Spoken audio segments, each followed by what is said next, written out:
আসসালামু আলাইকুম, হাসি উই24 চ্যানেল থেকে সবাইকে স্বাগতম। তো আজকে দেখাবো যে কীভাবে রাজশাহী বোর্ডের আমাদের ষষ্ঠ শ্রেণী 2024-এর রেজিস্ট্রেশন প্রিন্ট করবেন বা ডাউনলোড করে নেবেন। তো প্রথমে যেটা করতে হবে সেটা হলো আমাদের দেখছেন প্রবেশপত্র প্রিন্ট কেন্দ্র প্রতিষ্ঠানের জন্য, মানে প্রতিষ্ঠানরা করতে পারবে যারা প্রতিষ্ঠান। আমি ক্লিক করলাম। ক্লিক করার পর এখানে আসার পর আপনাদের যে প্রতিষ্ঠানের ইন নাম্বারটা আছে সেই ইন নাম্বারটা দিবেন। আর যেহেতু আমরা এখানে জুনিয়র থেকে আসবে, ষষ্ঠ থেকে অষ্টম শ্রেণী, তাহলে এখানে অষ্টমের যে ফার্স্ট পাসওয়ার্ডটা আছে সেই পাসওয়ার্ডটা এখানে দিবেন আপনারা। আচ্ছা, দিলাম। দেওয়ার পর আমি লগ ইন করলাম। লগ ইন করে দেখতেছেন অলরেডি আমার কাছে একবার ড্যাশবোর্ড চলে আসছে। আসার পর আমি যেটা করবো সেটা হচ্ছে, আমি দেখতেছেন যে বাম সাইডে আমার রেজিস্ট্রেশন কার্ড, এখানে ক্লিক করবেন। ক্লিক করার পর লিখতেছেন যে রেজিস্ট্রেশন কার্ড প্রিন্ট, আপনি এখানে ক্লিক করবেন। আচ্ছা, ক্লিক করলে একটু সময় নিতে পারে। তারপর এখানে দেখা গেছে এখানে এক্সামের নাম, কোন এক্সাম এটা, ষষ্ঠ শ্রেণী। তারপর এখানে দেখতেছেন অটোমেটিক এখানে শো করতেছে।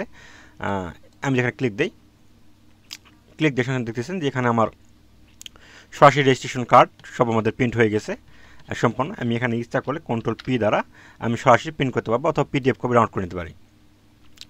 তো সাধারণত আমরা এইভাবে প্রিন্ট করে নেব অথবা ডাউনলোড করবো। অবশ্যই আমি যেটা মনে করি সেটা হচ্ছে আপনারা এটা প্রিন্ট আউট করে নেবেন, সাথে প্লাস PDF কপি ডাউনলোড করে আপনার কম্পিউটারে ভালোভাবে সংরক্ষণ করবেন। ঠিক আছে, তো এটা হলো এই পর্যন্তই।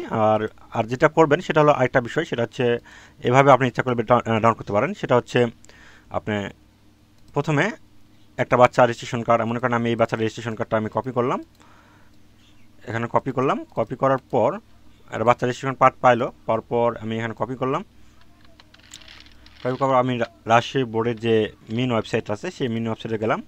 যার পর আবারও সেই পেজে গেলাম। দেখতেছেন যে শিক্ষার্থীর জন্য রেজিস্ট্রেশন কার্ড প্রিন্ট, এখানে ক্লিক করার পর দেখতেছেন যে সব চলে আসলো, ষষ্ঠ শ্রেণী, তারপর 24। তারপর আমি রেজিস্ট্রেশন যেটা প্রিন্ট করে কপি করে নিয়ে আসলাম, সেই কপিটা আমি এখানে দিলাম।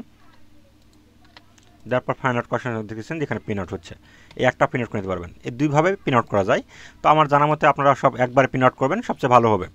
ধন্যবাদ। আজকে ভিডিও এই পর্যন্ত। পরবর্তী ভিডিও দেখানোর আমন্ত্রণ রইল, এবং কিসের উপর ভিডিও চাচ্ছেন আমাদেরকে বলবেন, আমরা অবশ্যই আপনার সেই বিষয় নিয়ে ভিডিও তৈরি করব।